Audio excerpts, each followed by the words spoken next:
akan melaksanakan ujian praktek biologi. Nah, teacher sih yakin kalian sudah baca kisi-kisi, ya kan? Ya kan? Nah, di sini teacher mau memberi contoh bagaimana melakukan ujian praktek biologi menguji kandungan amilum. Tentunya kalian masih ingat penjelasan teacher sebelum corona tentang cara menguji tepung atau amilum dalam bahan makanan. Nah, kalau kamu lupa, silahkan nonton video ini dengan baik dan perhatikan apa yang teacher lakukan. Yang pertama, teacher akan memberitahukan bahan-bahan dan alat-alat yang bisa dipakai. Karena kalian di rumah, teacher akan sesuaikan juga itu dengan apa yang kamu punya di rumah. Oke ya, siap ya? Oke, teacher mulai dari alat dulu. Yang pertama, kamu akan membutuhkan wadah. Ini ya. Di sini teacher punya gelas beker, tapi kalian bisa memakai apapun yang ada di rumah, misalnya mangkok atau cawan kecil. Usahakan tidak dari logam ya. Ini teacher pilih kaca, kalian bisa pakai keramik atau plastik. Melamin seperti ini juga boleh. Oke. Alat yang kedua adalah alat untuk menumbuk. Teacher punya alat penumbuk lab seperti ini, tetapi kalian bisa memakai alat apapun yang ada di rumah. Sekali lagi, jangan logam, pakai plastik atau pakai melamin atau kayu boleh, kalau kayunya itu kuat. Oke. Kemudian pisau, gunting jika diperlukan.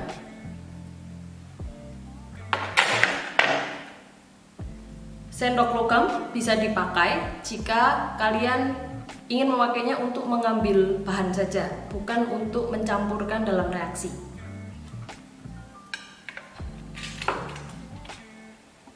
Berikutnya ada pengaduk. Pengaduk ini dari plastik atau kaca atau melamin atau dari keramik. Kamu bisa juga pakai tusuk gigi. Nah, sekarang teacher akan menunjukkan bahan-bahan yang kita pakai, bahan makanan maupun reaksi yang akan dipakai. Yang pertama, kalian perlu menyiapkan bahan makanan yang ingin kalian cek kandungan amilumnya, atau yang kalian curiga seharusnya tidak ada amilumnya tetapi mungkin ada. Yang pertama, teacher menemukan garam di dapurnya teacher. Jadi teacher mau cek apakah ini garam betulan atau tercampur dengan tepung. Berikutnya, di sini teacher punya juga susu kental manis. Teacher curiga kekentalan susunya ini dicampur dengan tepung gitu. Berikutnya nasi. Oke, sorry, ini agak lucu tetapi ini nasi ya. Kemudian teacher juga mau cek produk sosis dan mayones. Itu bahan makanan. Setelah bahan makanan sudah kamu siapkan, siapkan juga air. Air biasa, secukupnya saja. Kita akan pakai di dalam reaksi nanti. Nah, untuk reaksi, kamu bisa pakai obat luka yang mengandung povidone iodin. Bisa dilihat di ingredientsnya sini ya. Ya, ini yang teacher punya merek betadine, tetapi kamu bisa pakai merek lain. Untuk tulisan zatnya, povidone iodin, teacher tuliskan di prosedur yang sudah teacher bagikan ke kisi-kisi kalian. Nah, sekarang teacher akan menjelaskan dengan memberi contoh bagaimana cara melakukan uji amilum. Langkah pertama, kita siapkan bahan-bahan yang akan kita uji. Nanti kita masukkan ke dalam wadah yang sudah kita siapkan. Nah, teacher di sini mempunyai bahan yang cair, tetapi ada juga bahan yang padat. Bahan yang cair, masukkan saja langsung ke dalam wadahnya. Kalau itu terlalu kental, kamu bisa tambahkan air, lalu diaduk seperti biasa ya. Oke, sisihkan. Bahan kedua, teacher mempunyai garam. Sama, masukkan ke dalam wadah. Sedikit saja. Beri air supaya larut. Diaduk sampai larut ya. Jadi pemberian air ini berfungsi supaya bahan makanannya larut, cukup encer sehingga bisa bereaksi dengan baik dengan iodin atau betadin yang kita teteskan nanti. Baik, ini sudah cukup larut. Bahan makanan ketiga, teacher punya mayones. Ini juga tidak perlu ditumbuk. Beri air. Aduk. Pastikan pengadukmu itu tidak dipakai berulang kali ya. Satu pengaduk untuk satu makanan. Untuk bahan makanan berikutnya, teacher punya bahan makanan yang padat. Jadi perlu ditumbuk dulu, dilumatkan dan nanti dicampur dengan air. Di sini teacher memberi contoh melumatkan yang pertama itu sosis dengan alat penumbuk mortar dan alu seperti di lab. Bagi kalian yang punya, silahkan memakai mortar dan alu. Atau kalau kalian punya penumbuk sederhana, misalnya ulekan gitu di rumah, silahkan dipakai juga, tetapi pastikan bersih dari zat-zat yang lain yang dipakai sebelumnya. Berikan air secukupnya. Pastikan dia larut sehingga nanti bisa bereaksi. Larut, masukkan ke wadah keempat.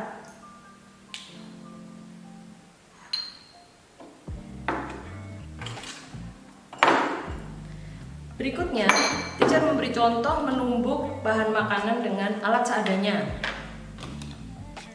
Teacher punya alat dari plastik, wadah biasa saja.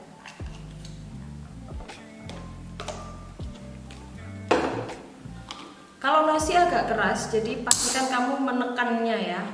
Ditekan, kemudian diberi air seperti membuat bubur, tapi manual begitu.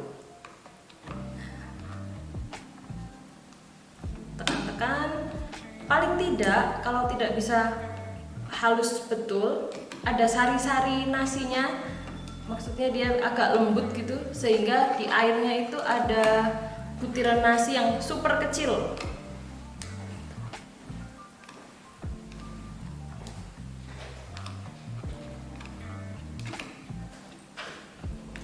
Nasi itu pasti mengandung tepung ya. Kita sering belajar kalau nasi itu termasuk makanan yang berkarbohidrat, jadi pasti ini nanti hasilnya positif mengandung tepung.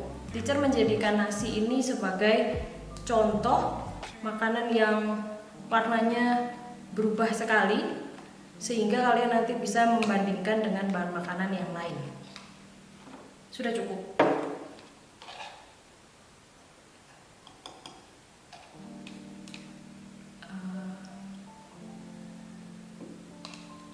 Oke.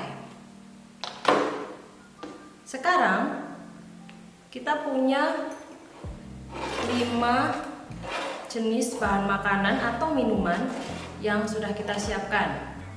Supaya tidak lupa, pastikan kalian menulis label untuk setiap bahan makanan.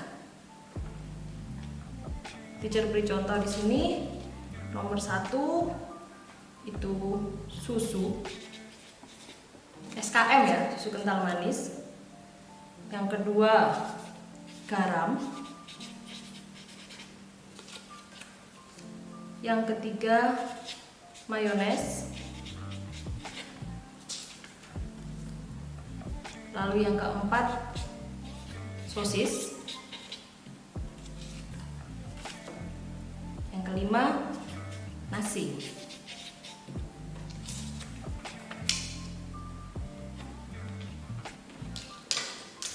Nah, ketika sudah siap seperti ini, silahkan difoto dulu untuk dijadikan dokumentasi yang akan kalian masukkan ke dalam laporan biologi. Setelah difoto begini, kita akan mulai reaksinya ya. Nah, betadinnya kita pakai seperti biasa saja. Setiap bahan makanan kita tetesi betadin antara 4 sampai 5 tetes. Oke, teacher pakai 5.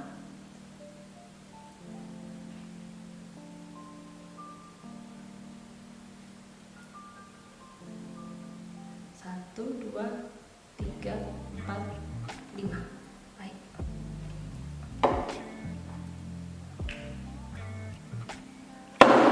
Nah, setelah itu aduk masing-masing campuran bahan makanan dengan betadin.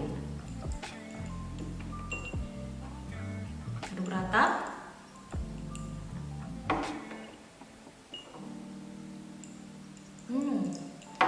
Nah, di sini sudah terlihat perubahan warna yang terjadi. Kalian bisa lihat di susu bahan makanan 1 tidak terjadi perubahan ke warna kebiruan atau kehitaman. Artinya, susu kental manis tidak mengandung tepung atau amilum. Bahan makanan yang kedua, garam, tidak ada sama sekali perubahan warna menjadi biru kehitaman. Berarti garam juga tidak mengandung tepung. Di bahan makanan yang ketiga, mayones, tidak ada juga. Jadi mayones tidak mengandung tepung. Nah, bahan makanan keempat, kalau kalian lihat di campurannya terdapat warna biru kehitaman yang cukup pekat. Berarti dalam produk sosis yang teacher pakai untuk percobaan terkandung cukup banyak tepung. Kita tidak tahu berapa persen tepung, tetapi kita hanya bisa melihat dari warnanya cukup biru, hampir hitam, jadi cukup banyak tepung. Terakhir, ini yang paling banyak mengandung tepung. Warna biru, warna birunya ini terlihat sekali. Jadi nasi memang terdiri sebagian besar dari tepung atau amilum. Nah, kalian sudah mendapat hasil percobaan kalian yang sederhana ini. Dari perubahan warna, kalian bisa mengetahui bahan makanan mana yang ada tepungnya dan bahan makanan mana yang tidak ada tepungnya. Kalian juga bisa membandingkan antara satu bahan makanan dengan bahan makanan yang lain, banyaknya kandungan tepung dari warnanya saja. Jadi kita tidak bisa tahu berapa persen secara kuantitatif, tetapi kita bisa melihat secara kualitatif. Nah, perbandingan ini bisa kalian tulis di laporan kalian juga ya. Kalau kalian sudah mendapatkan hasil yang diinginkan, jangan lupa hasil ini difoto dahulu supaya nanti bisa dimasukkan ke dalam laporan kamu juga sebagai buktinya. Oke, demikian yang bisa teacher berikan sebagai contoh percobaan uji amilum. Silahkan mengerjakannya di rumah. Have fun!